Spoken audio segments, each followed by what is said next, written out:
मा लांनो फैदों मा दै मोनबायना मोनाखै रानदोंना रानाखै आलफनसानि हाखौ मोनदोंना मोनाखै सोर सोर मोनाखै आलफनसानिखौ आखाइ दिखां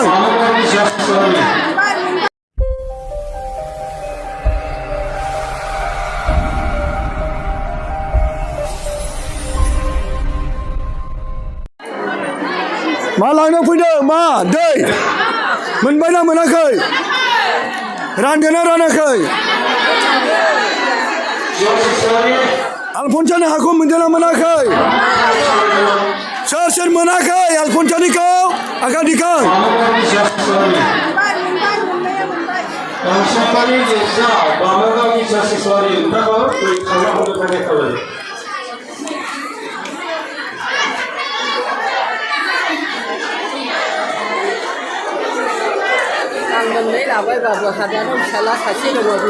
जायगा थोआखिसै नै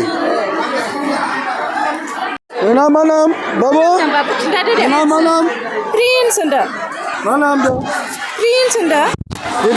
प्रिन्स होनदो दे प्रिन्स होनदो मा नाम नै नै खिथाद' ने दे मामा प्रिन्स होनदो दे प्रिन्स मोसाहारि प्रिन्स प्रिन्स आंलाय फट' खेबबाय नोंसोरखौ नै भिडिअ लाजोब्बाय आं नै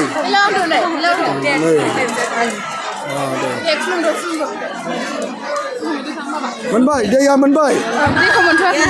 हा मोनाखिसै माखौ लज्रि माला अनजाग्रा गासै आइ आफा बिदा फंबायफोर टुंकुबारि पारिसआव 27 तारिख बे एप्रिल मासनि 27 तारिख एप्रिलनिफ्राय 3 तारिखसिम दिनै बे 3 तारिखआव जोबथा रिट्रिटआव हाजार हाजार सुबुंफ्रा दिनै ज' जाफैदोंमोन आरो बे समाव बे दैमालु बर' नार्जारि रिट्रिटआव बिसोरो गोबांथार सुबुंफोर जेरै बाप्टिस्ट लुथारान CRC बाथौ ब्रह्म काथलिक आरो बे जायगायाव टुंकुबारि पारिसनिल' नङा बे जायगायाव बेंटल पारिसनि आरो खाथि खालानि पारिसनि बङाइगाव डिस्ट्रिक्टसिम थानाय गासै सोद्रोमाफोर आरो बे रुंसारि जानाय आलफनसा बर' नार्जारिनि हाखौ बिसोरो बयबो गाव गावनि मोदोमनि बेरामनि थाखाय बिसोरो हास्थायदों नाथाय बे हाया थोलायाखिसै बेनिखायनो दिनै गोबां फोथायनायजों दिनै बे हाखौ नाजावनो लुबैदों आरो बिदिनो पेकिं खालामनानै रानना होदोंमोन हाया थोलायाखिसै हाजार हाजार मानसिनि आखायाव गथायदोंमोन नाथाय हाजार सुबुंनि गेजेराव बे जानो हागौ रानबाय थानायाव थोनाय जायाखिसै नायहर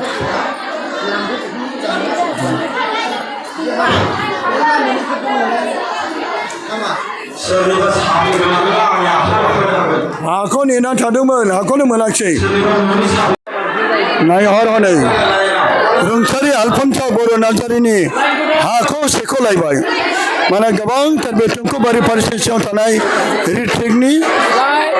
जोबनायाव मांकासनिफ्राय लाबोनाय आलफनसानि हाखौ गोबां सुबुंफ्रानो सेख'लायदों माने गोबां फोथायनाय नोंथांमोना नुनो हागौ नै हाजार हाजार मानसिफ्रा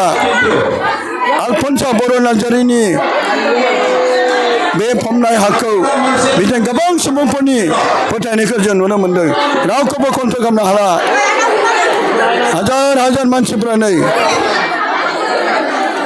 बयबो सेख'लायदों लाइनाव थानो थिननो लाइनावबो थाया हाजार हाजार मानसिफ्रा नै नानि आलफनसानि रुंसारि जानाय हानि बेखौ गाव गावनि बेरामफोरनि थाखाय बिसोरो फोथायनायजों हाखौ सेख'दों माने गोबां सुबुंफ्रा फोथायनानै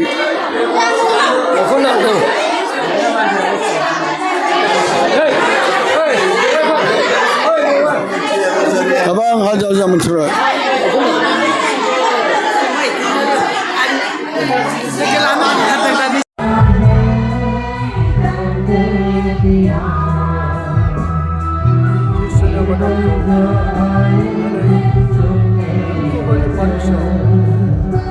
जोबथा हामबाय होननानै गोथार बोलि बावनायजों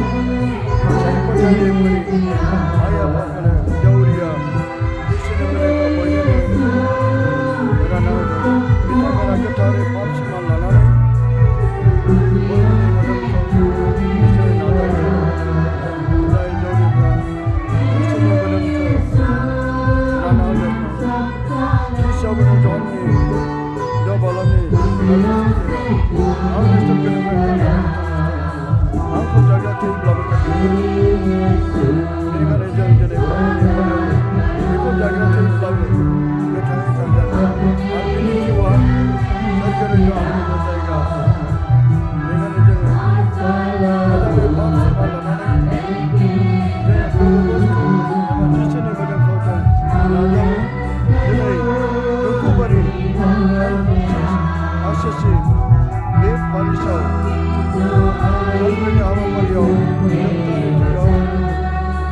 Thank